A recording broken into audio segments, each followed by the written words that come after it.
Bourbon Street was not named after the beverage, it was named after the Bourbon family. King Louis XIV was a member of the Bourbon family, as Queen Elizabeth is a member of the Windsor family in England.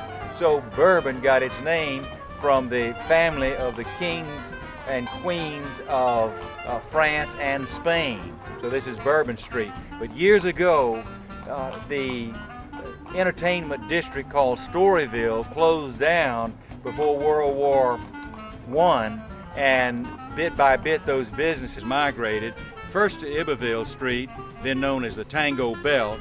Then, after the Prohibition raids, the clubs simply reestablished themselves on Bourbon Street. And consequently, Bourbon Street has become the entertainment mecca of New Orleans. But when you ride down through it, it is amazing. Building after building is just purely residential that have been converted into commercial uses. About World War II, this would have been entirely a residential street. So all of that changed. So when you come up right here, you're going to see Lafitte's blacksmith shop. This is one of the oldest buildings in the French Quarter. It has been lately restored.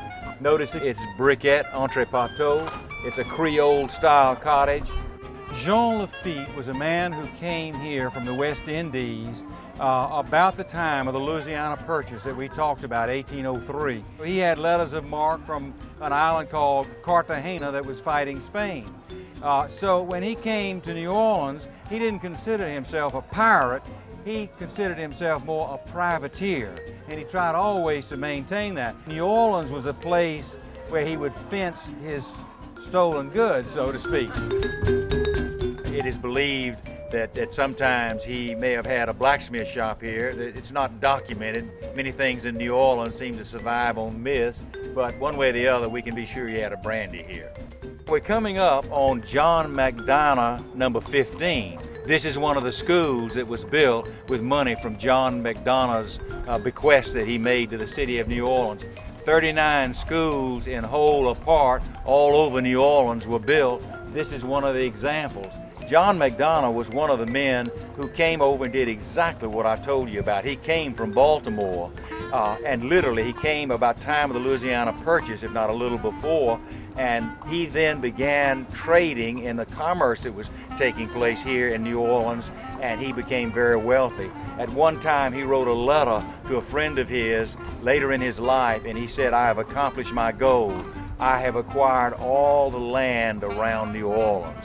Absolutely incredible that he had accomplished that real estate level.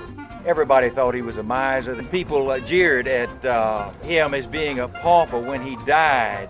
They opened up his will and they were stunned to find that he left his entire estate to the city of Baltimore and to the city of New Orleans for the education of all of their children.